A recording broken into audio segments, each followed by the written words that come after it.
Survivor's ready. Go! Travis spoken. Boston Rob and Amber are gonna do it. This is a business trip, as I like to say. You, Brad Culpepper. I'm tired of you and the fucking chicken. You can call me the puppet master. They can be my little puppets. It's not like you're making a deal with the devil here. You get to milk your own milk, I guess. Who the hell voted for me? Chicken. We got enough rocks here, too. We could build a pretty decent shelter just using rocks. I'm supposed to talk glamour to you.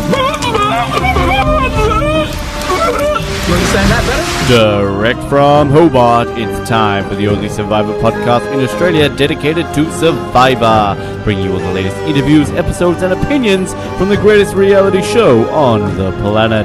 It's Survivor Oz, and here's your host, Ben Waterworth. Hello, and welcome to another Survivor Oz recap episode. I'm your host, Ryan Brink, sitting in the chair for Ben Waterworth, who is not here again this week, but today we bring you one of Survivor Oz's favourite people. He is Survivor from Cook Islands, Billy Garcia. Hey Billy, how you going, mate?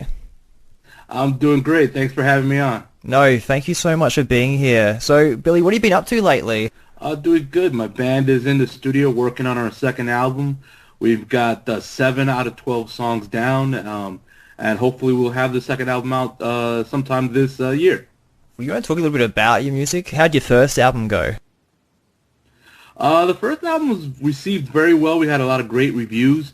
We're a heavy metal band, but we're considered, there's many genres in heavy metal, and we're considered a traditional heavy metal band in the style of let's say Black Sabbath, of Ozzy Osbourne, that sort of thing. Yeah, that's really cool. So I was looking around on social media recently, and I noticed that you had recently attended a big event with Andrea Belke, and that event they set up in New York City. Can you tell us a little bit about like going to these events and meeting Survivor fans and being around other Survivor contestants? What do you like about those events? Well, the number one thing I love about these events is the opportunity to use my short time on Survivor to help other people.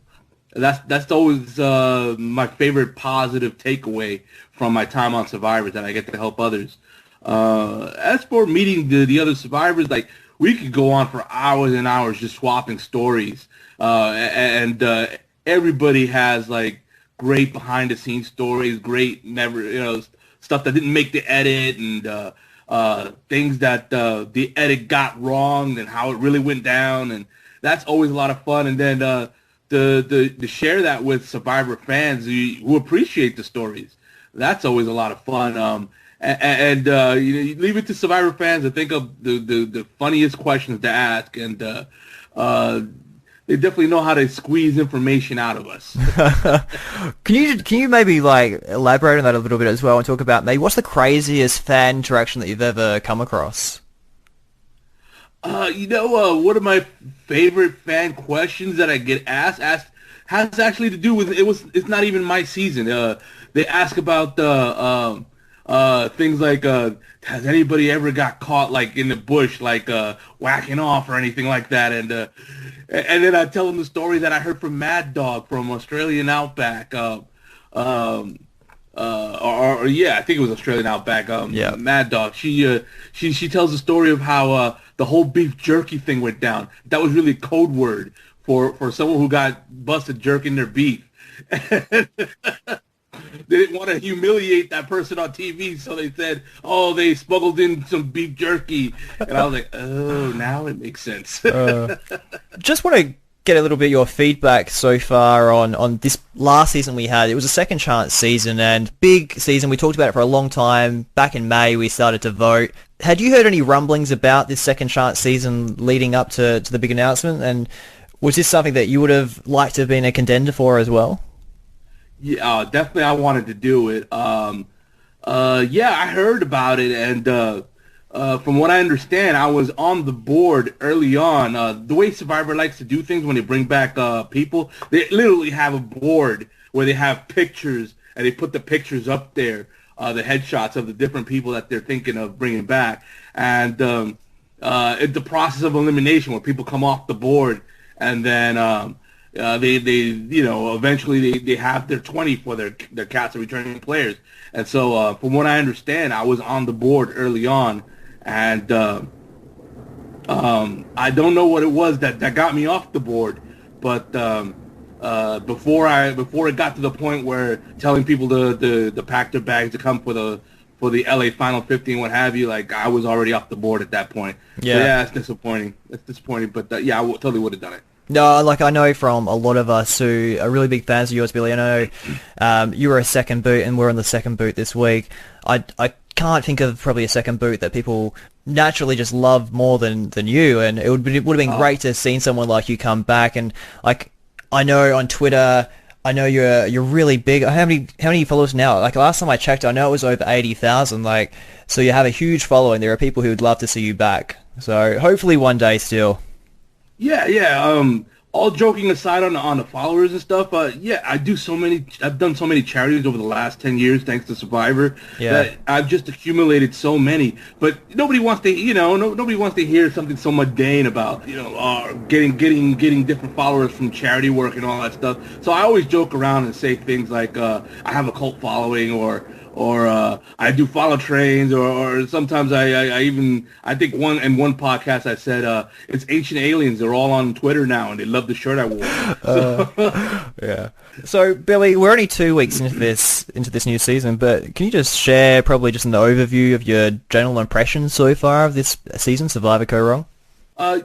This brain versus brawn versus beauty thing is actually one of their better twists, and so I'm not surprised that they brought it back. In fact, there's certain twists like the fans versus favorites, the one we just mentioned, the blood versus water. I expect to see those all go around a third time eventually, because these are some of their better twists. They did the man versus woman 3 times, so I expect this to be. In fact, was it 3 times? It might have been 4.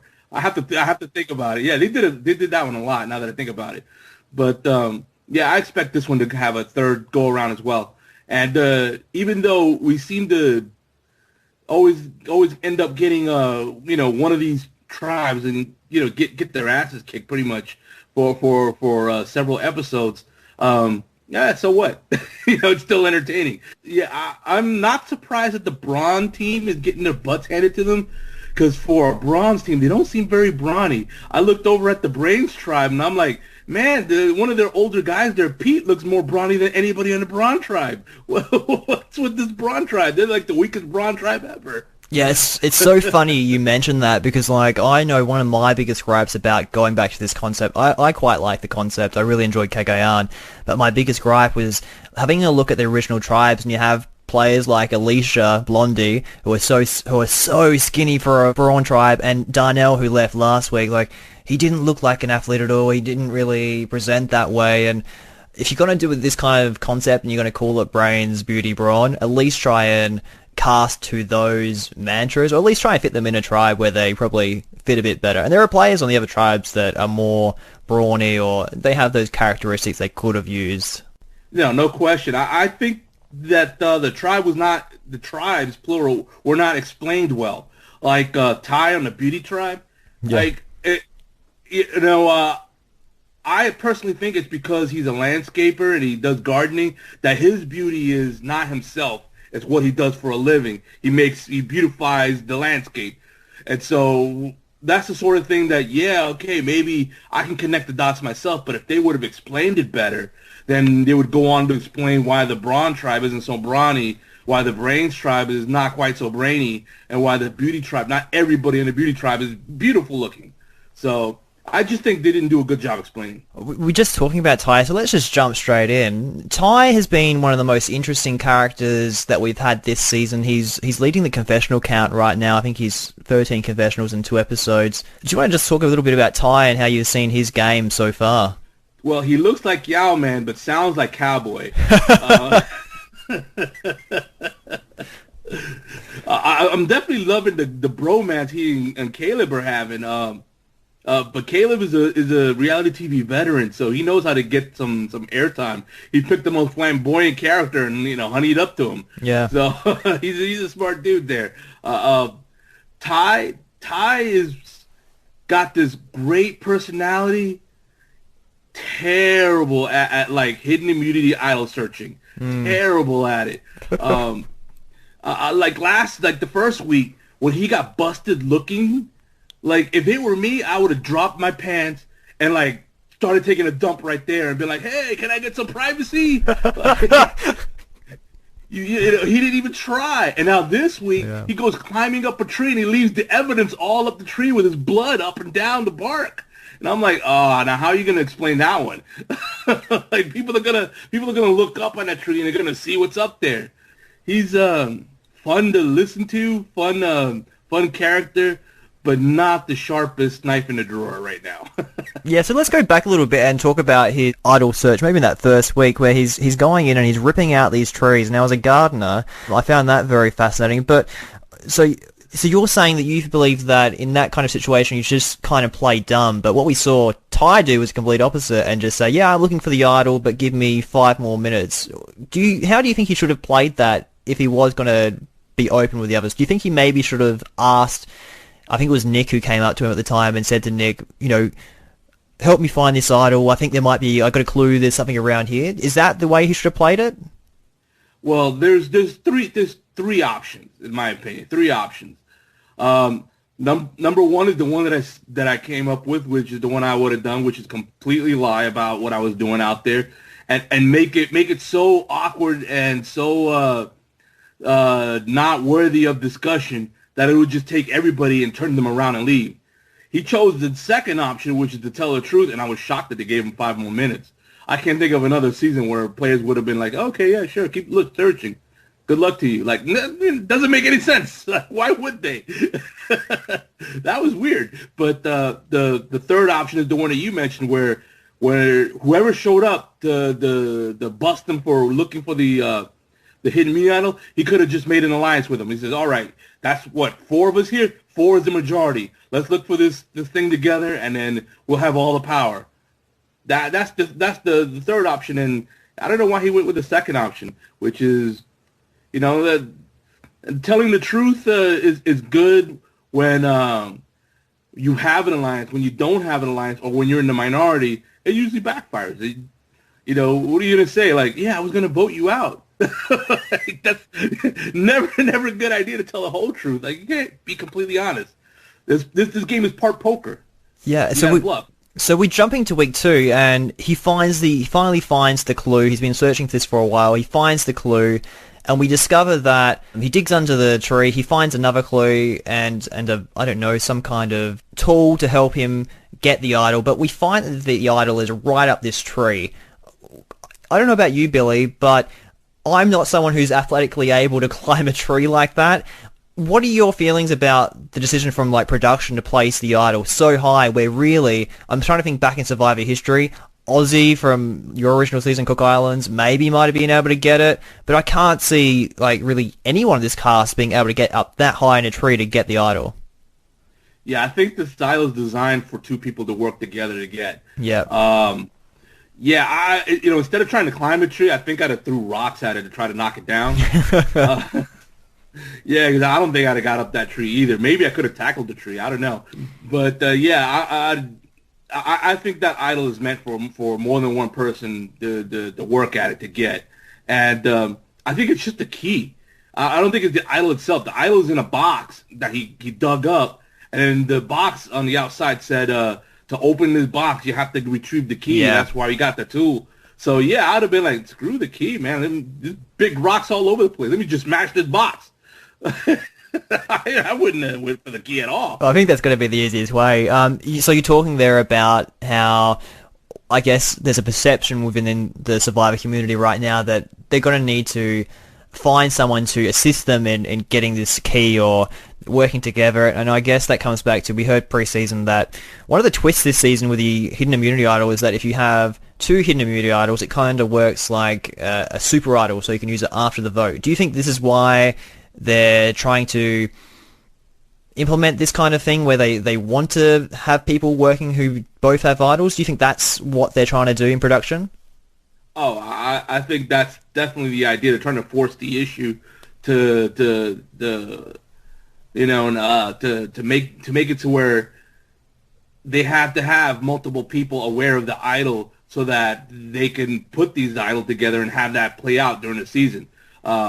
I don't know. I'm just such a rebel. I would find a way to get around it. Like I mentioned, it's in a box. Just smash the box open. Don't tell anybody.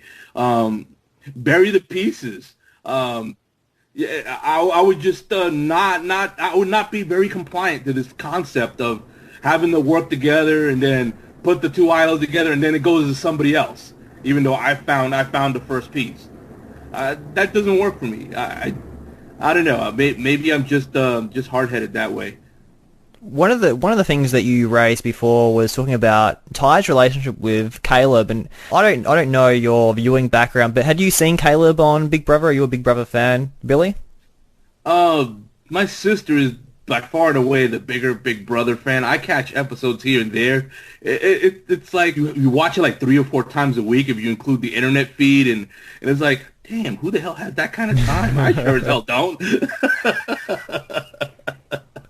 So could I just ask you about, I guess, him having an experience on another game that is somewhat similar to Survivor? How big an advantage is that for someone coming into a game with a brand new cast who, like, I guess in the first time we saw Hayden come in, it was half All-Stars, half newbies. This season it's full newbies, and we have Caleb, who is this player who has this experience. How important do you think that is for him in this game? It's huge. It's huge. We saw that with the 20s when they came from Amazing Race over to Survivor. Any kind of experience in anything, whether it be your everyday job or whether it be in my case a band situation or on reality TV, any kind of experience is a huge advantage. Even if it's not from the same show, you still understand how production works. You still know how to pick up the clues of, where production is. You see a cameraman standing by a tree. Okay, I need to go by that tree and check out what's going on over there. you see the cameraman positioning themselves in a certain way. Okay, there's something that they're trying to catch on camera. I need to go investigate. You look in the distance out in the bush and you see a shotgun mic. Okay, there's people there. There's people there doing something. I need to go sneak over there and try to get a listen. Maybe they're talking about me. So there's certain things you pick up with production just from having done one of these shows before. So for sure, it isn't just strategic. It's the understanding of the inner workings of a reality show. Caleb described himself as someone who was a real, southern boy. He doesn't see many people like Ty from where he's from, and we had that scene in this episode where he had the fish in his mouth, and we saw Ty go up and try and, grab it out with a kiss. But I thought he really played it off really well, where he was, he wasn't taken aback. He made lightheartedness of it, and I just feel like someone like Caleb, I had very low expectations coming in. I hadn't watched Big Brother, but I'd heard and seen clips. But he's been one who's really surprised me so far with his social game. Judging from I did what you did. I checked out clips and stuff. Just judging from that, I think he learned from his first go-around on Big Brother that, they're being easygoing and laid back and letting things, not take things seriously and being lighthearted is probably better for any person on any reality competition show that involves voting out. And I think he just learned from his first go around. And yeah, he definitely handled that well. I would use the word poise to describe how he's handling himself right now. Not just in that one situation, but just in general. He's very, very poised. Yeah, I'd agree with that. And we've seen, I guess, him form relationships with most of the people on his tribe. And I felt like watching the episode, there was a moment where they were all talking, but it seemed like the tribe was surrounding Caleb and he was almost the central focus. And I feel like he's formed a good relationship with Ty and Nick. But he's on the flip side, we've got Anna, Michelle, and Julia, who we didn't really see a lot from in this past episode. I think combined they had 3 confessionals. But I guess from that standpoint, he's someone who's already, we can see the cogs are turning, he's making good relationships, and I think he's in a good position in the game. No, he's in a great position in the game, and I see Anna playing the role of Natalie Tenorelli. That was the first impression I got when she made in the first episode, when she got the girls together. It reminded me of when Natalie got Andrea and Ashley together in Redemption Island. And she's this young girl that's, ready to play the game, but then along will come this cool guy that she just got to get with the cool guy because that's going to be her horse to go to the end. And she's being young and impressionable. That cool guy will just totally manipulate her for his own purposes to further himself. And so I see that with Caleb coming up at some point. Like he's so savvy from having played before, and she's so young and so eager to play that for sure I totally see like that relationship happening again. The Boston Rob Natalie relationship. So yeah, he's definitely the eye of the storm. I would call Caleb like a front runner right now. So jumping over just to another tribe, one of the tribes that I found really the most fascinating so far, and I guess because of the issues on Brawn we haven't seen them, that's the Brains tribe. Just your initial impressions on someone who I've got quite a liking for, but I know some people don't quite like her, and that's Debbie, who describes herself as Coach 2.0. What have your thoughts been on Debbie and her game thus far? She's got to work on her posing because Coach had the pose down perfect.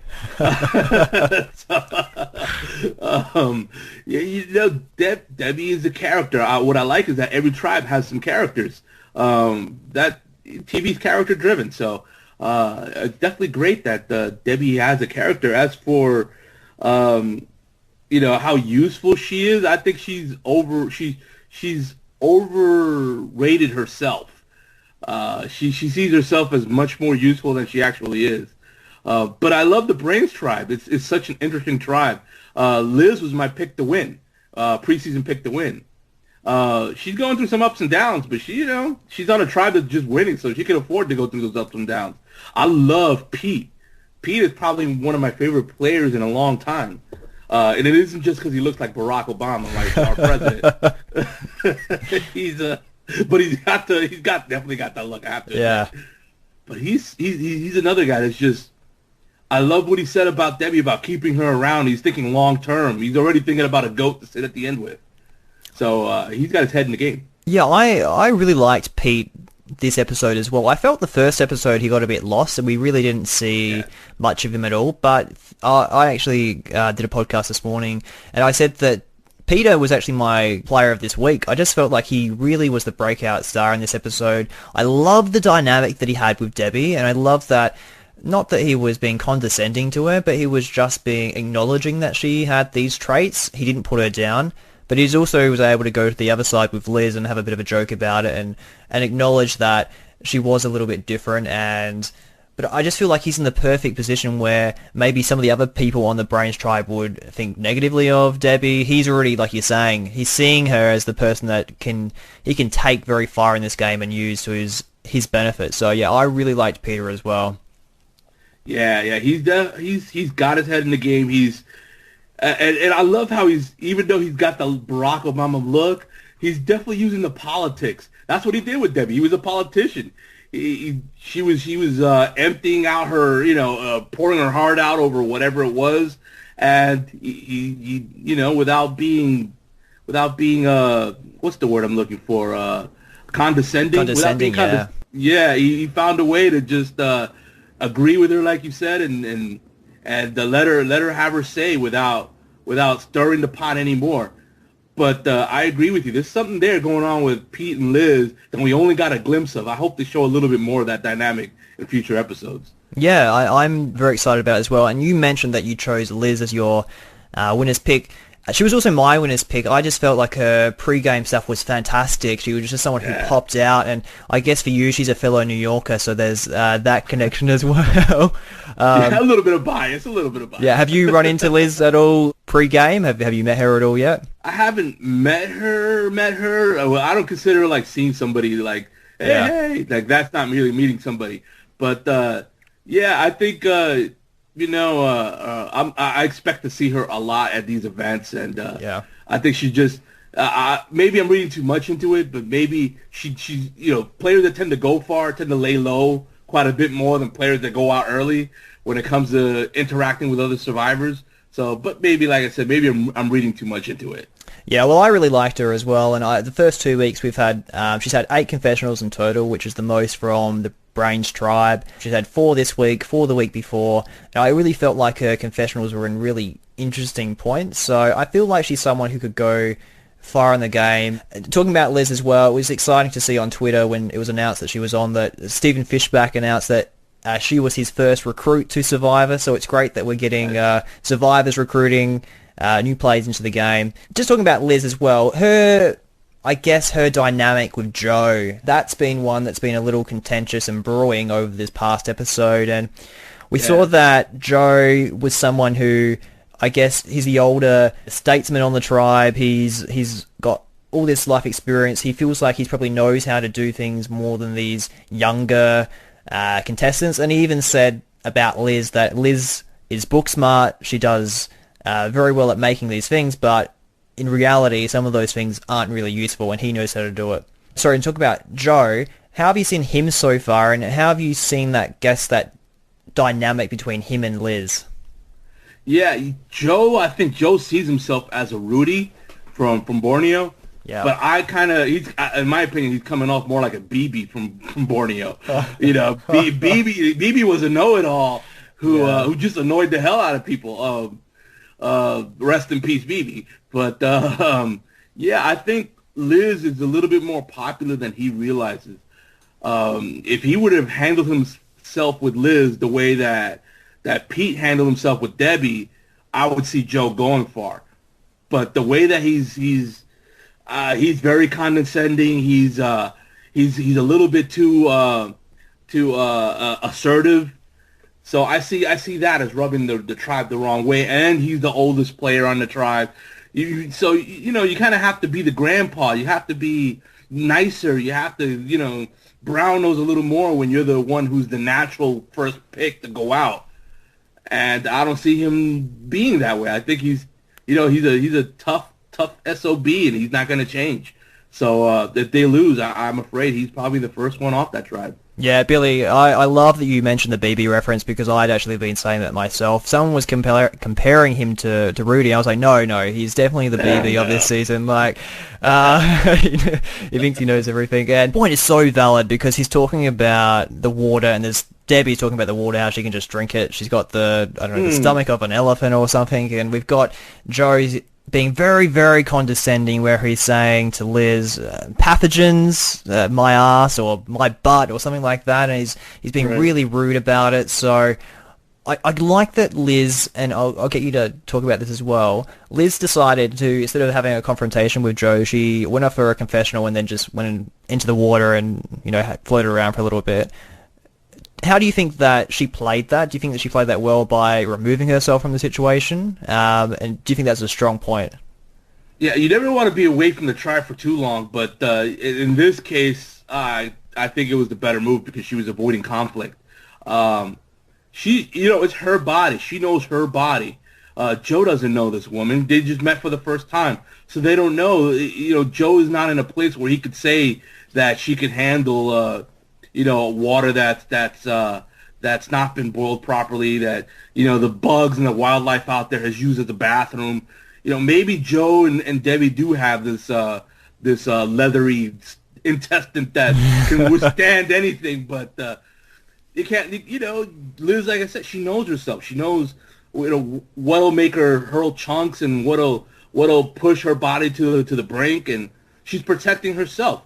So I just see Joe not knowing that he's making an enemy out of Liz, or at the very least he's rubbing her the wrong way, and you never want to give somebody an excuse to bring your name up, and that's definitely what Joe did. So what we saw as well is not much of Neil this episode. We saw a lot of Neil the week before, the ice cream, I don't know, what are we calling it? Ice cream entrepreneur. So we saw Neil, and we saw him very briefly this episode, where we saw a part where he was with Joe, and Joe just decided to put a lot of the kerosene into the fire. Again, Joe, you're meant to be someone who's meant to know you don't put that much kerosene into a fire. Nearly blew Neil's leg off. Just your thoughts on Neil. I know we didn't see much of him this week, but just overall from last week, Billy. Well, I think he burnt the hairs off his leg this week. He kept looking down on his leg and rubbing it. I think he burnt the hairs off. Well, I guess, now he's going to have to go go get the other leg waxed to make it even. You don't want one leg hairy and the other one bald. No. That'll be kind of weird. But yeah, to me, he's coming off a little bit like Monica Padilla in the edit, in that Monica was kind of invisible until it was her time to go, and then they kind of brought her up, and I'm starting to fear that for Neil. But yeah, I don't see him as somebody that's gonna be in the thick of things. I think that's why we're seeing sort of his blunders, because that's all they have of him to throw out there in the edit. So yeah, I feel for him. I don't see him as somebody that's gonna go real deep in the game, and if he does, maybe he'll turn it around and be more active, or maybe he'll look like Rick, where yep, is all you get from him for the whole season. Someone who did get an invisible edit, and it's the only person we haven't spoken about on the Brains tribe, so I'll mention her, and that's Aubrey. I know for me, watching Aubrey last week, Aubrey, her sense of feeling overwhelmed by the situation and maybe being slightly dehydrated, but probably not too severe. I know that's how I would feel if I went onto the beach. And this is a question that I had for you, Billy, is this something that happens to a lot of survivors that maybe we just don't see? They just don't show that survivors get overwhelmed on their first few days out there? Or is this just something that is rare? I just feel like it's something that we should see a lot more of. This is something I have a point of contention for. A lot of fans believe that Survivor, everybody starts off on equal footing. It's definitely not equal footing, because different people react to the deprivation in different ways. Some people slow down, some people speed up, which we'll get to and when we start talking about tribal council, about the speed up part. But yeah, people react in different ways, and with Audrey, it definitely looks like she slowed down. It's dehydration is a funny thing. Like, you can go without food. From my experience, you can go without food for like 5 days before it's like, oh, I need food. But water is like less than 1 day, and you're like, oh God, somebody rain, anything, So I definitely feel for her. But Liz is in the same boat. She was talking about boiling water. Get with somebody else that feels the same way. Just don't wait for an invitation. Just go and boil the water. One of the tricks of the trade for any future Survivor players that may be listening to this, boiled water is hard to keep down. Like, if it's just water that's hot, it's hard to keep down. So I would say, like, get a hold of some coconut or something, make a little bit of coconut milk, turn it into some form of tea. That's way, way easier to keep down. So that's my little tip. That's how I was able to keep down the hot water. I took a little bit of coconut water and put it in my coconut milk and put it in my water bottle, and it made the water more palatable. I say the water always tastes like the container that it was originally in. So if it's in a barrel, it's gonna taste like the barrel. If it's in a pot, it's gonna taste like the pot. And yeah, Survivor knows that. So they make sure they get a really bad tasting barrel to be the container for the tribe. Yeah. So you would recommend that if they have like a half a coconut, put it in the coconut? Yeah, they could do that, or I think most of the time they get a canteen or something. So yeah, pour the water in, don't fill it to the top, pour a little bit of the coconut milk in or whatever, and then close the canteen and shake it. And then there you go. You got yourself some coconut tea. So, Billy, let's move on to that Brawn tribe. All the dynamics happened in the first episode. They lost Darnell. And then this week, we saw them, and we saw Alicia, who is being called Blondie by Jason. Now, I haven't heard a lot of people get upset about this, but I've personally not liked him calling her Blondie. I think it's a bit degrading to her. I don't know. Oh, I just feel like if that had been on another tribe and say a Liz, if you're calling her, like, I don't know, brown hair girl or something else, that's not going to go down too well. How have you seen Alicia so far in this game, and how she's just been receptive to, I guess, some of the constant, I don't know, name calling that he's been throwing at her? Yeah, I feel like she's being bullied. okay, she's just because she's blonde doesn't make her like a complete idiot. Just because she's a girl doesn't make her useless.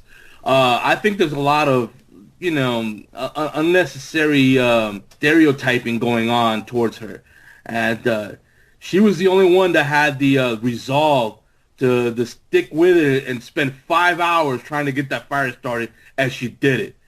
Where was everybody else? Like everybody else was chilling in the shelter. They gave up. That woman didn't have any quit in her. She stayed with it, and she got the job done. So yeah, I definitely see all the name calling and stuff as bullying. Like it's unnecessary because she's proven herself. She had more resolve than anybody else on that tribe. Yeah, I think Alicia to me is someone who she's been placed on this Brawn tribe, and it gets back to what we're talking about at the start of the podcast, where when production places you on a tribe that has a definitive characteristic and you don't exactly embody that, she is the skinniest girl out there. I think that's made it really difficult for her. I think if she was on a beauty tribe, and obviously she's beautiful so she could be on there easily, she probably would have found it a bit easier, would have gone under the radar, and some of her maybe comments about embryos, things like that would have been okay. So we saw Jason in the shoulder. He has this really severe sunburn. Can you talk a little bit about, like, I know we saw last week with the bug in the ear, like, how were you thinking when you saw that bug in and out of Jen's ear? Well, when she first reacted to it, the first thing I said to the TV was, she it's a bug issue. And then sure enough, later on in her confessional, she mentioned that she believes it's a bug. And, yeah, I was yelling at the TV, like, jump in the ocean. Like, this bug is a land bug. If there's salt water going in and out of your ear, that'll kill the bug. So, I guess that's experience a little bit from having been out there. But yeah, future Survivor players, if a bug ever burrows his way into you somewhere, jump in the water, jump in the ocean. Just that'll take out the bug. I felt bad for her, but at the same time, they were sleeping on the floor. Like, make an elevated bed. Like, you know you're on Survivor. You know that the wildlife isn't gonna, like, say, oh, we got guests, let's invite them in. Yeah. the wildlife will look at you and like, food. so yeah, she was a meal that night. Just point blank. I hope it's nothing permanent to her eardrum, honestly. Yeah. You've been on Survivor, and they're talking about how this season is so brutal, and it's really hot, it's really hard. Can you just maybe tell us maybe a little bit about, like, a pre-game? How much do they warn you or tell you, or what kind of advice do they give you before you actually go out on Survivor? Well, the pre-game is divided up into 2 parts, or 3 parts, actually, if we conclude the press, all the time they spend with the press. But if we put that aside and say, yeah, that's just publicity, then the next 2 parts is really wardrobe, where you spend a lot of time worried about how you're gonna look, and then you do take a 1-day course on survival skills, and it is just a 1-day rapid fire course where somebody will teach you how to chop a bamboo, and then that's it. You got 10 minutes of that, and then somebody will teach you what kind of food you could expect to find out there. And, all right, 10 minutes of that, that's over. And how to take a dump in the woods, that's the one they probably spend the most time on, is taking a dump in the woods. So 20 minutes of that, and then moving on. It's like you don't really get a chance to absorb too much. One person might absorb one group of skills, and then another person another group of skills, and it really is what stands out to you as what's most important. So yeah, a lot of from my season, a lot of the shelter building that it was so criticized, it was because we learned it like the day before. Yeah. And okay, so Ozzy retained more of that than I did. So yeah, it wasn't that he was an expert at shelter building. It's just for that lesson, that was what stuck in his mind more than it did in mine. Whereas in my mind, what stuck more, it was how to take a dump in the woods. Don't worry, Billy, that would be me as well. Yeah. So I was the only one that actually had like a toilet seat that I would sit on while taking a dump, while everybody else had to crouch and squat over a hole in the ground, and JP actually fell in. Oh my god! And he had been bullying me. So when he went to go take a dump, I was like, yeah, let me see what happens. And then I just startled him. Hey, JP, what's going on? And he startled and he fell in. What did you use to make the toilet seat?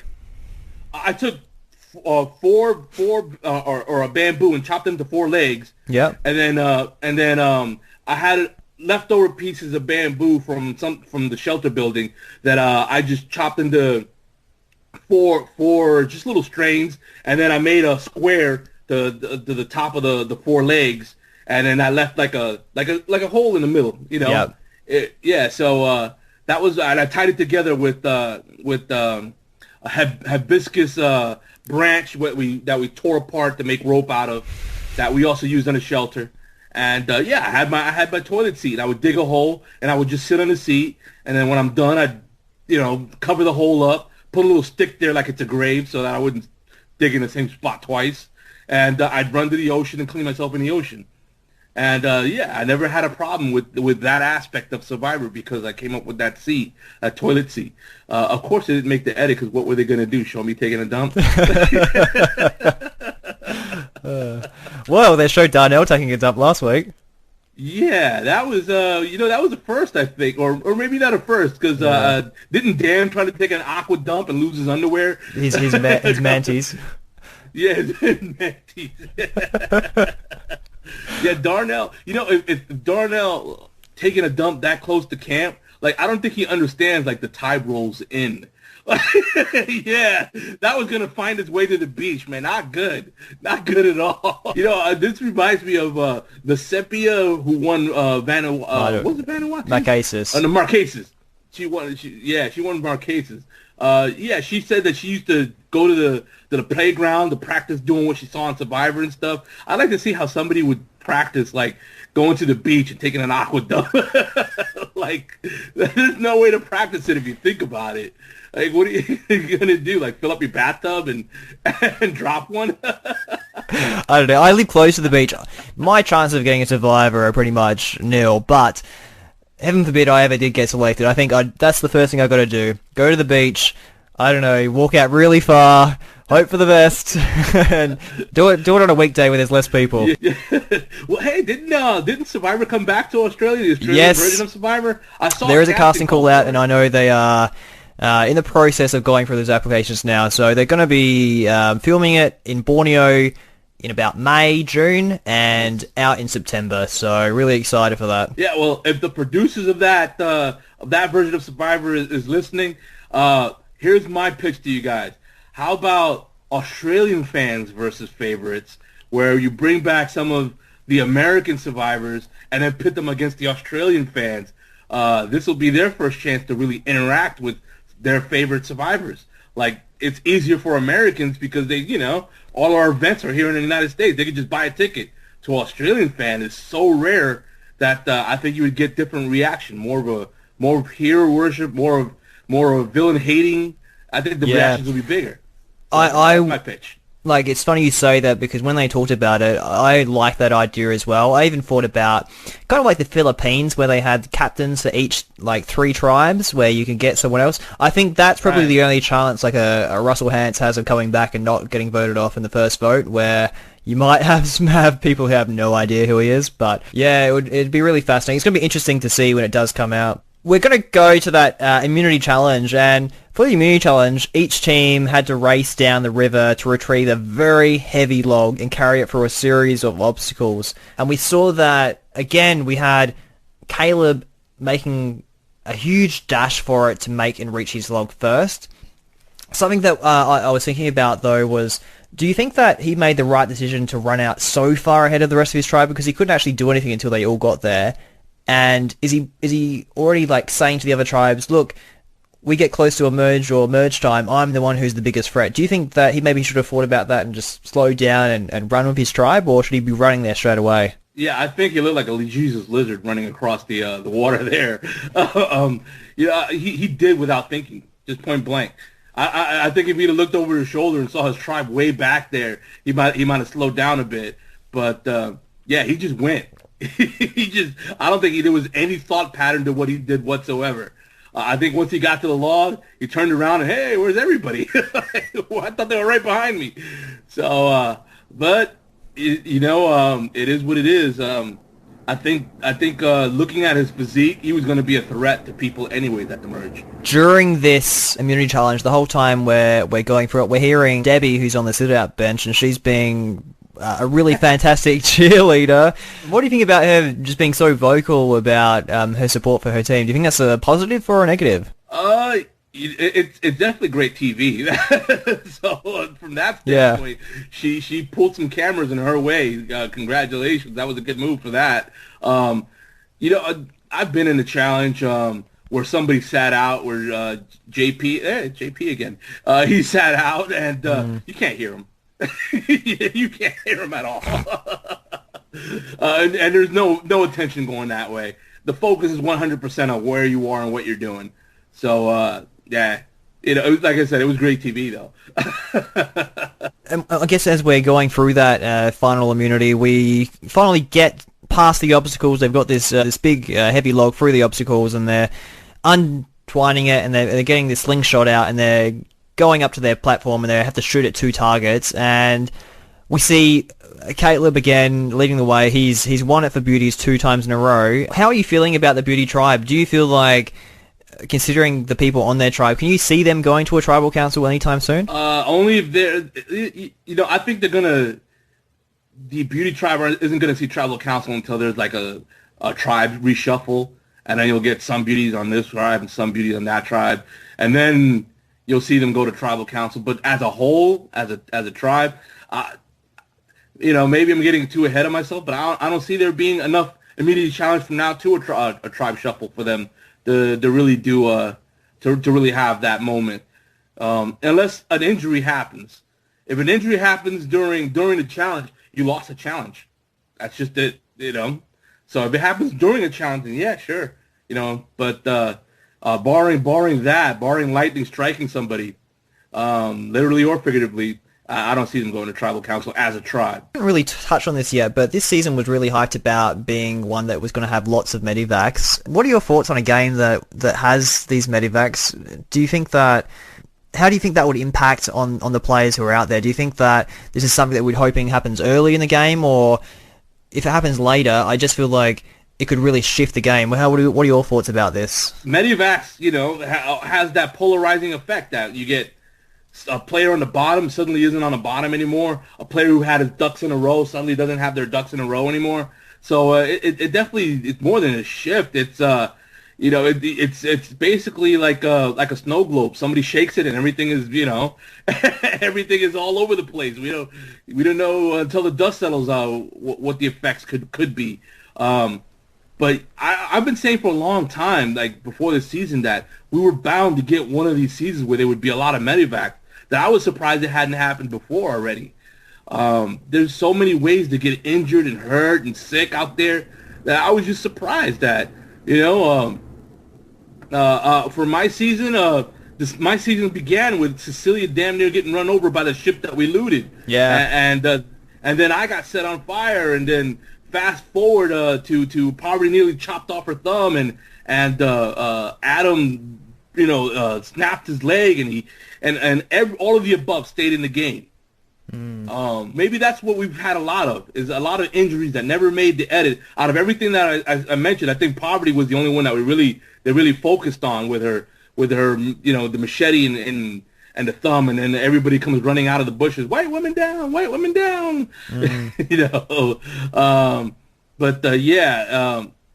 I hadn't really thought about that before, Billy, but I guess, that incident with Parvati as well, like, she misses and slices her finger by an inch, then the whole course of Survivor history could be different. Yeah, definitely. Or even if she looks at her injury and she's like, losing my thumb isn't worth it, I'm out. Yeah. So that changes Survivor history, but I think just looking at it from my experience and all that maybe it is a case where players that we've all pointed and laughed at and they're so stupid, and maybe they're just tougher than we realize. That maybe there was so many of these injuries happen that they just toughed out that they didn't bother putting it on TV. Yeah. that's certainly the case with me, where I was the odd one out on my tribe, and they focused on that instead of focusing on, you know, I was set on fire, and here I was sticking in the game. They didn't even bother showing that I toughed through a major injury that still has left scars on my body that exist today. Wow. Just getting back to the immunity challenge, so we were left with a really competition between the Brain tribe, and they had Peter up on the board, and he was slinging, and we had Scott, the professional basketball player, and he was also trying to get the target as well. And we saw they both had one down each, and Scott had the ball, and he slung it back, and he seemed like he got the distance, but he missed. And Peter got it. He scores. The Brain tribe is safe. And unfortunately, again, the Brawn tribe is heading back to Tribal Council, and they looked pretty despondent. Can you just tell me, like, what kind of feelings do you think they'd be feeling having to go back to Tribal for a second time to start this season? Well, yeah, it's definitely a kick in the pants, that's for sure.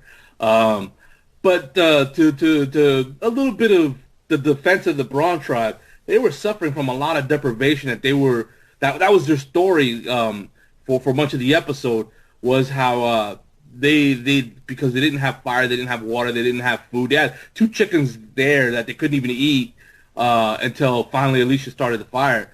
So yeah, I don't think that one night of eating was suddenly going to give them all the energy that, you know, they catch up to the other 2 tribes. I think it takes more than one day to make up for the 5 previous days or whatever it was. So yeah, I think their losses have a lot to do with that deprivation, and you put that they're losing, that they're feeling, their bodies are feeling like mush. Yeah. That they're feeling defeated. What's it called? The morale is down. All that, it definitely got to feel like they've been face planting nonstop since they've arrived. And then you put the injury that I don't know if you call sunburn an injury. I guess I'm calling it an injury. It's an injury, trust me. Look, Billy, you can see me. I'm as pale as anything, and I go out in the sun for 5 minutes, I burn. So I feel his pain. Yeah, so there's been injuries on the tribe with the sunburn, the bug in the ear, and what have you. So yeah, that tribe has definitely got to feel like they've gotten their butts kicked by the game. It's not even the other tribe, it's the game that's kicking their butt. Yeah, so they get back to camp, and Jason says, you don't want to go down in history as the worst tribe in Survivor history. I guess he's never seen Palau, but I'm thinking too.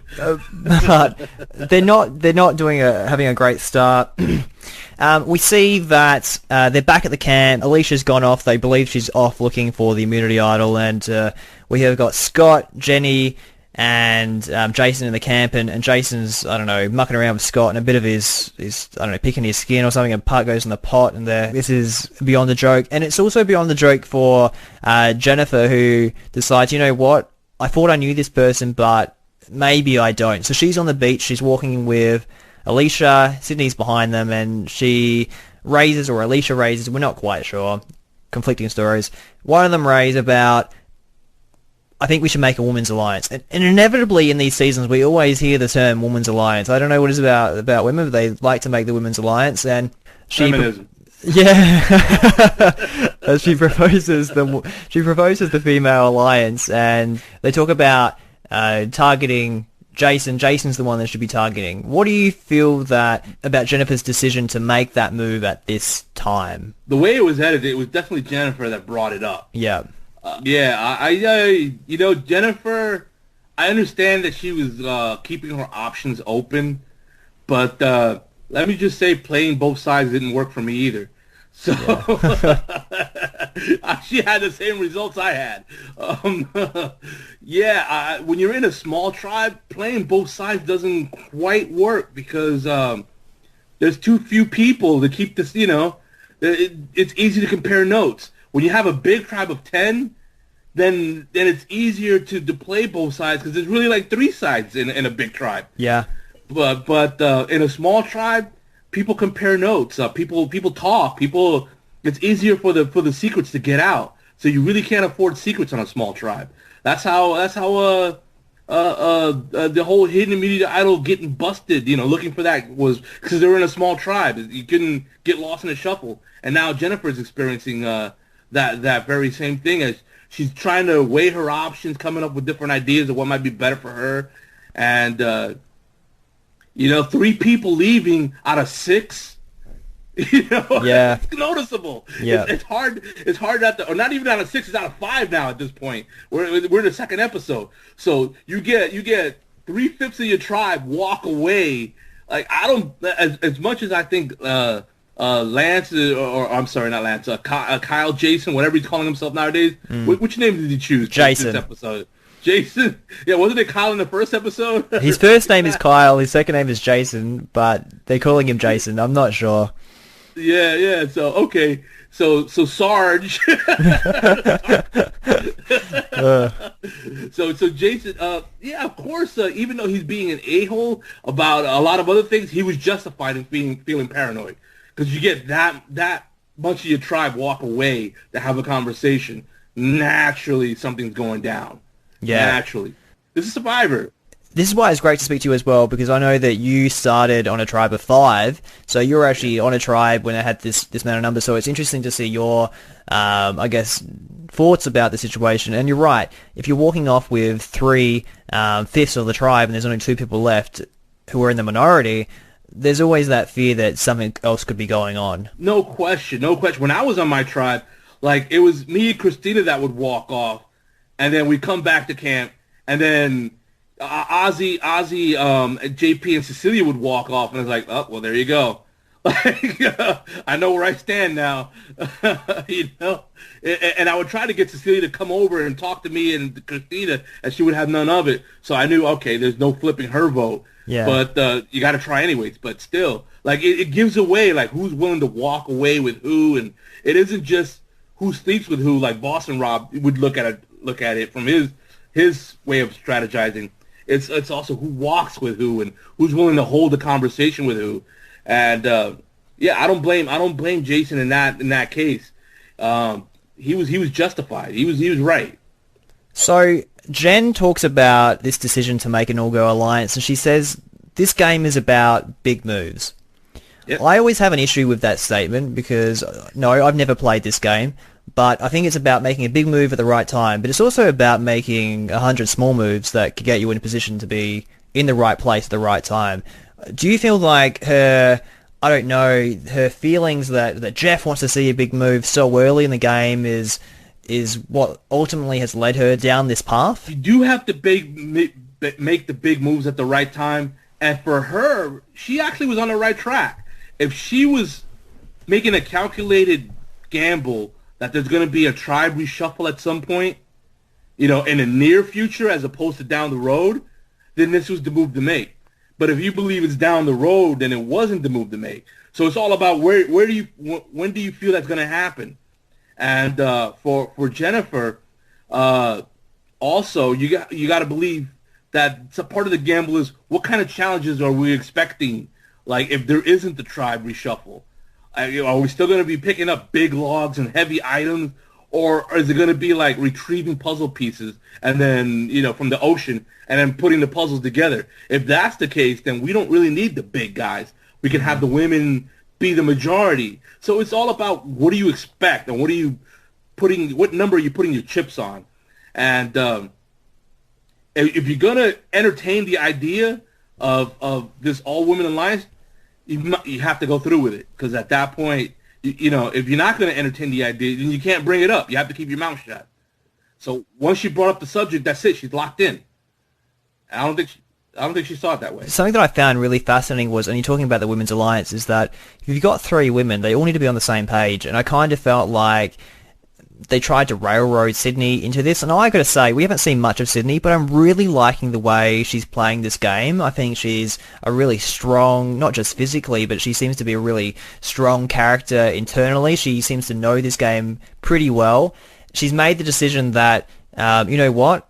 I'm going to stick with these boys. She's not going to flip over. And I feel like we're missing something from the tribal council, where maybe she's gone and spoken to the boys about this is what Jen has been talking about, because she just, to me, Sydney looks like she's in a position where she has a really strong alliance with these boys, so I don't know why she'd want to flip over with these two girls and put herself in a weaker situation. Well, I got the impression as Tribal Council rolled on was that Sydney ratted Jen out. Yeah, that's the same as me. Okay, so it's not just in my head. All right, but yeah, I think Sydney's the most physically fit out of the entire Brawn tribe, even though there's a professional athlete on the tribe or former pro athlete. Yeah. I think she's the most physically fit, and I think that puts her in a little bit more of a power position than the other two women. Certainly over Alicia, who had no power virtually. So I think she was the power player out of the three women. So it was Jen's job to sway Sydney. That was the one that, it was make or break. Alicia had her back to the wall. You didn't have to convince her of anything. So it was all about convincing Sydney. And I think that was the failure of this move. There was virtually no, at least we didn't see virtually no effort to flip Sydney, just to say, yeah, we were talking about a women's alliance. What do you think? All right, cool. That's what we're doing. Like, it wasn't much of a pitch. Jen made it sound like, all right, we didn't include you in this conversation. We're telling you what we're doing. Are you good with it?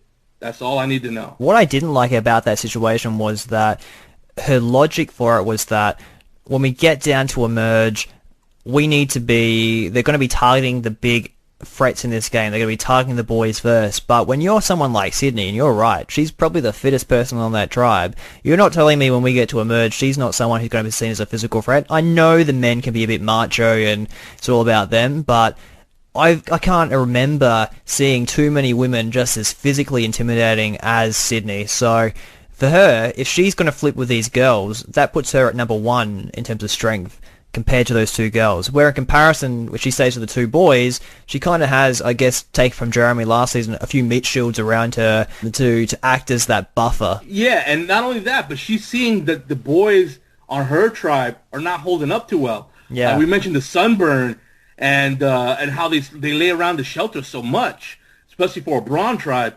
So, yeah, I think she sees herself in as the number one threat coming out of that tribe, and in my opinion, rightfully so. So she's not going to want to take a strategy. Let's get rid of the threat, because that's like saying let's take a strategy of getting rid of all the Brawns, and she's a member of the Brawns. Why would she ever agree to something like that? Yeah, exactly. So yeah, I would think that Scott's knee being so tall is not going to hold up for the 39 days. So she's going to have two guys that are going to rely on her to keep them in the game. That's serious power. So I think she's looking ahead. Yeah.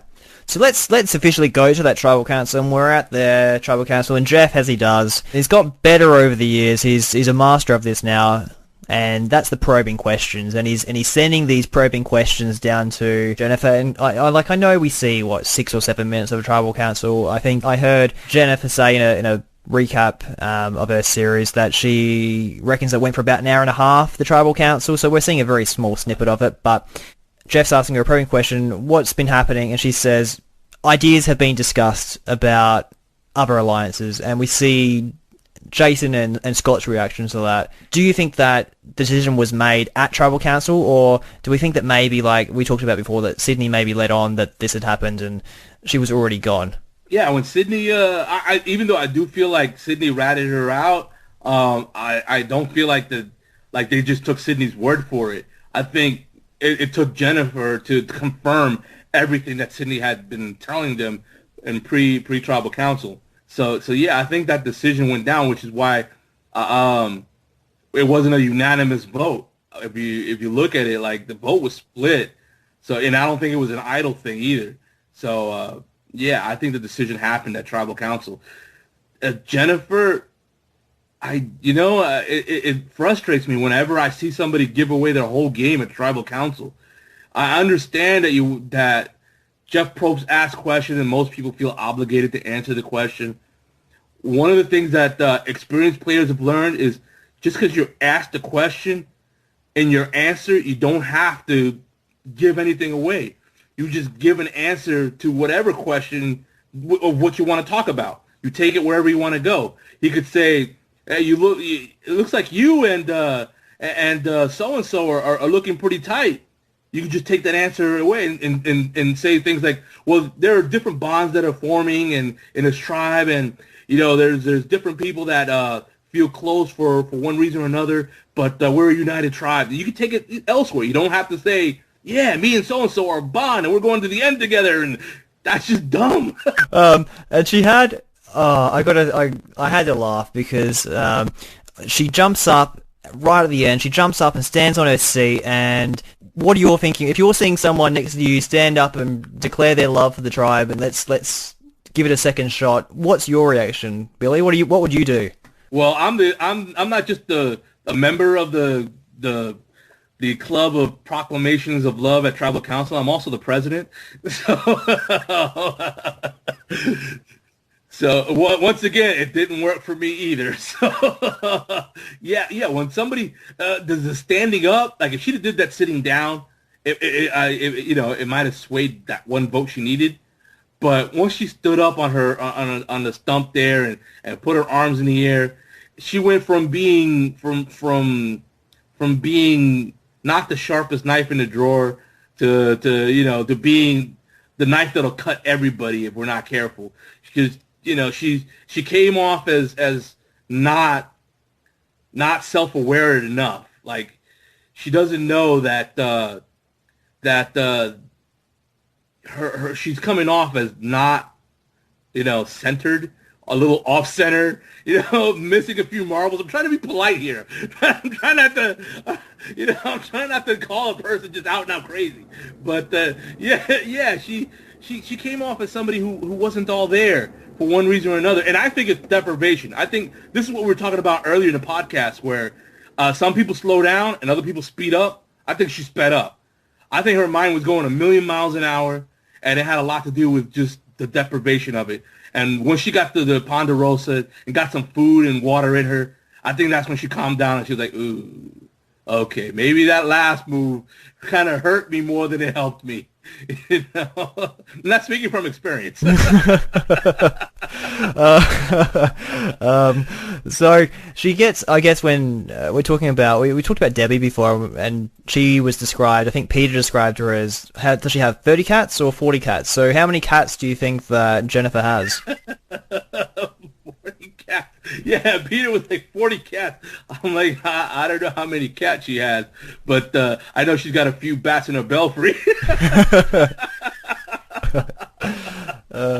So it's funny you say that, because I went onto CBS.com today, and I had a look at the website because I had something about the 7 reasons why Jennifer wants you to think that she should have still stayed in the game. And the first one was, and I'll read it out to you, she says, more than 100%, I work in a very logical industry. Engineering is a precise, and we do everything for a reason. I thought to vote me out for an emotional reason when you need strength to survive was really dumb. So my question is, Billy, despite everything, despite her going against it, was it the right decision or was it the wrong decision to vote Jennifer out at this point?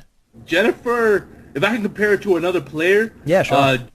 Jatia was somebody who's extremely intelligent. She's a nuclear scientist. We didn't see any of that on the show. I think that's what happened with Jennifer. She brings a lot to the table. We didn't see any of that on the show. And so you kind of got to figure, maybe they took it out, her strong points in the edit. I don't know. But just going by what we saw, if they made a decision like we're not seeing her best, we're not seeing her A game, we're seeing her B game, maybe even her C game. Like even though Alicia doesn't bring as much to the table, she's got her A game. Let's go with somebody's A game that's not as impressive, but it's the A game as opposed to somebody's C game who what she brings is better, but it's her C game. It's not it's not her best. So I think that was that if I was voting on that tribe, that'd have been how I would have voted. So unfortunately for Jennifer, she's the second person voted out. We see some previews for next week, but I guess going forwards, Billy, maybe like a player that you're excited to see in the next couple of weeks. Who do you think is primed to do big things in this game? I think looking at the way it's shaping up, I think things are going to happen in pairs. Yep. Yeah. I see Ty and Caleb as a pair. I see Pete and Liz as a pair. Even though we were for 2 episodes, for the majority of 2 episodes, it was Scott and Jason. I think Scott didn't vote with the group. I think he was left out. And when we saw, like, when they were showing who voted for who, so I think Scott's fallen out of the loop, and I think Jason and Lindsay are going to be the pair. Before they go up, I think it was Jason and Sydney were there, and they gave each other a bit of a look and a nod, and I think they acknowledged that, yeah, we'll make the right decision, we'll vote out Jennifer, and Scott really didn't respond. And he, like you said, it was a 3-2 vote, and Scott was the odd man out. So I still think Alicia's probably the bottom of the line, bottom of that group, but like we said last week, I thought Alicia was the bottom and she survived again, so you really never know. Being that Scott was left out of the decision, he might side with Alicia at this point. Yeah. So yeah, we might see pulling of rocks if they go back again. It might be a 2-2 vote, which will make it really interesting. I would love to see that. But yeah, I think things are happening in pairs. So instead of looking at one person, I'm looking at pairs of people, and maybe when there is a tribe swap, I guess it's who pair stays together and who pairs gets broken up. Maybe that's how it's going to play out. All right, Billy, we're going to go over and have a look at our social media for the weekend. Some people have been really good to send in some questions for you about this season. So if you don't mind, we just go through some of those. Sure. So this first one is from, this is a very strange, I can't quite read his name, Agnew, and it says, at Real Billy Garcia, who did you fall in love with at first sight with this cast? You know what? I'm gonna go with Liz. Just out of New York bias. She's a fellow New Yorker. She's definitely good looking. Yeah. She's got a nice rack. Even though Anna's gonna get all the boobage love because she does, But I don't know. I don't think bigger is necessarily better. I think I like Liz's rack better, so I'm gonna go with Liz. Yeah, look, I agree. Like for me, I said this to you before. Liz for me, she just popped out, and yeah, Liz was my choice as well, and probably the one that I fell in love with most in the last couple of seasons. So, next question is from Oslet Tom Shembry, and he writes, "What did Billy think of Darnell's shirt from last week? Can you remember Darnell's shirt at all, Billy, from last week?" Here's what I think of Donnell's shirt. I think, by my standards, it's very understated. But we haven't seen since Shambo anybody like really do the shirt thing. Yeah. So Billy, we got a question from Zachary Chong. The first one is, "Hey Billy, number one, I think you're awesome and incredible, and you were robbed. Number two, in the Survivor Oz ranking cast, you came in 375th, the third worst player on your season. Why do you think you should be ranked higher?" All right. Well, first of all, hi Zachary. Secondly, I agree. I was robbed. Thirdly, why should I be ranked higher? Third worst from my season. So I guess that's a 2-part question, really. Why should I be ranked higher on my season? Why should I be ranked higher overall? Yeah. You're in the 70 something. All right. So on my season, we had some people like who didn't get edited as quitting, but they quit. Like Cecilia quit. Yeah. Anybody that quits, I'm automatically should be ranked higher. So if there's anybody in either of the, whether it be my season or whether it be overall that quit, no matter where it was in the game that they quit, I should automatically be ranked higher then, because I got set on fire and I didn't quit. And then that's my other part of the thing, that because I was set on fire, that definitely hampered my game.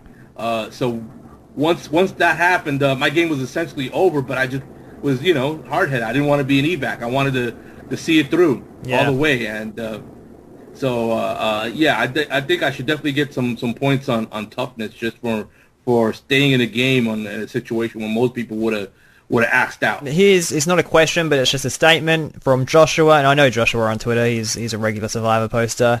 Joshua at Joshua OK says, "I love you." Well, hey Joshua, thank you. Hey, if you love me, then love my band at Forsaken underscore medal on Twitter for taking spell with 2 Ks. We should embed that post, or we should embed that link as well into the recap post as well. Try and get some traffic following. Billy Howes, and he says, and this is something we spoke about before, but how come your name didn't come up for second chance? What are the chances do you think of yourself returning in the future, Billy? Well, now that they're doing a lot of early boots, which is something we saw in Second Chance, and even before that in Blood versus Water. Yeah. And then some of these early boots are doing well, like Monica Culpepper made it to the end. Yeah. As a former early boot, and Kelly Wentworth was definitely a major player. We saw a totally different side of Kelly thanks to her Second Chance. So now that we're seeing some positives come out of that, then I see my chances increasing. Survivor, it has a lot to do with the chemistry of who else is on that season. So it's just not up to me alone. It's up to who else is going to be on that season. So, but when the right combination of people come along, they'll put me on. As for we already talked about the other thing about what happened with me in this first go round. So I was on the board. I came off the board. I didn't find out why I came off the board. Probably with what I just said. Not the right combination of players. All right, and to close off every recap episode, I know you've done a few of these, Billy. Ben likes to do his famous final five questions. Okay. Starting off with number 1, who is your tip to win this season? Well, I think I'm going to stick by my preseason pick of Liz, even though Pete's my close second. But I'm going to stick by my preseason pick. Your dark horse of the season? Dark horse. Dark horse. Dark horse would be somebody who nobody would see coming. So, who would I say is a dark horse? Nobody would see coming. That's a tough one. I guess if you're gonna pick a dark horse, you might as well pick somebody who's barely in the edit, but mattered. And I think that would be Sydney. Didn't she make like a deciding moment where she was the flip vote basically in that last tribal council, and she's definitely a powerhouse. She's going to be tough to beat when come to merge. Yeah, I like it. Your prediction of who will be next to go? Next to go. I don't see the Beauty Tribe going to tribal council anytime soon. But I'm sorry, the Beauty Tribe. They've been coming in first every time. So I'm gonna say the Brains Tribe is gonna go in. It's gonna be Joe. Joe. Oh well. Yeah. Joe rubs people the wrong way. He doesn't know it. That's never a good thing. No. So Billy, this is an interesting one. The tribe that you believe that you would be on if you were on a Brains versus Beauty versus Brawn season. I think because of my pro wrestling background, I think I would get thrown on the Brawn Tribe. Yeah. Which would lend to my theory that the Brawn Tribe is not really brawny. Yeah. But I'll do you one better on a victims versus roadkill versus early boot. I could be on any one of those tribes. Which player this season do you believe who's playing the Billy Garcia game? The Billy Garcia game. Jeez. Well, we just had a proclamation of love.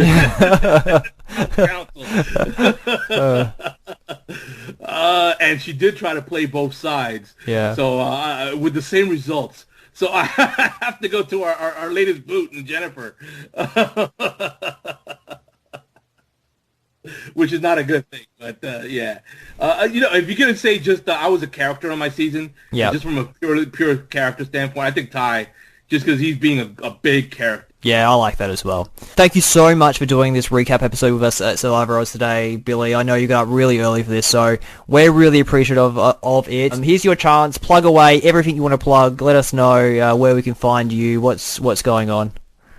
All right. If you go to any of my social media, pinned at the top is my fundraiser for my latest charity endeavor, which is for the Juvenile Diabetes Research Fund. So, please donate and help end juvenile diabetes. Let's help some kids beat this terrible disease. You can go to my Twitter, which is @RealBillyGarcia, or to any of my social media on Facebook. and I'll post it again on Instagram because I don't think you could pin on Instagram. Yeah. And these Instagram people need to get on the ball and start doing pinning.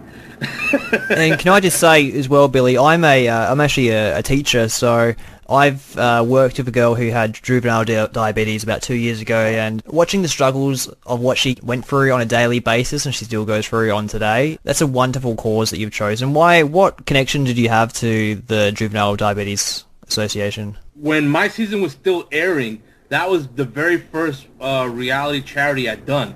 Yeah. Back then, it was a big taboo to be seen or heard while your season is still airing. And I broke that taboo.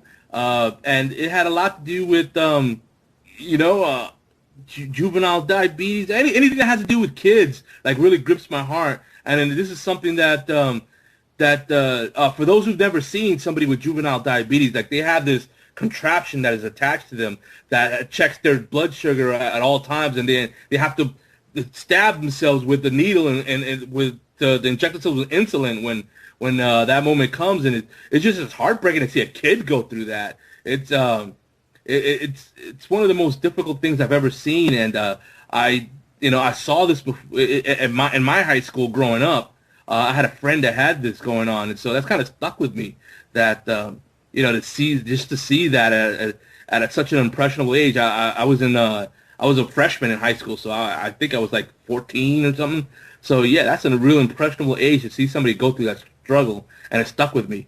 So yeah, when that opportunity came, I jumped all over and I broke the taboo. I was like, you know what, Survivor, you can just deal with it. I'm showing up to this. I got to say, one of the most fantastic things about Survivors in general, and probably one of the reasons that I think I love this game so much, the contestants on it, is that there is a group of people who use their 15 minutes of fame and try and do what's really fantastic for people out there. They go to these charity events, they raise a lot of money for these kids, and there's a lot of different charities that people are supporting, and it's really a fantastic thing that people like yourself do, Billy. So thank you so much for using that notoriety that you have from your 2 episodes and using that to really a good effect. And like I said, having worked with a child who is a diabetic, it's really fantastic that we are trying to support people like that. Oh, thanks. Just on a personal note, the Andrea event that we spoke about earlier, that was my 100th and 20th charity. Wow. Since being on Survivor, and that was almost 10 years straight of at least one charity per month. And I took February basically off, and now that I'm doing this one for juvenile diabetes, I guess I count that one as my 121st. So that starts my next 120, next 10 years. So you fans out there, help me have a good start to my next 10 years of charity work here. Yeah, definitely. Yeah. I'm looking at Billy's page right now, at Real Billy Garcia, and it's pinned to the top of his page. So head there on Twitter and make a donation. I know I will after this as well. So fantastic for that. Thank you so much for that, Billy. And yeah, make sure you're following Billy at Real Billy Garcia on Twitter. You can find me at YesRyanB on Twitter. And thank you for listening this week. Thanks, Billy, for being here. My pleasure. Thank you for having me. And we'll catch you next week. Thanks, guys. See ya. Bye.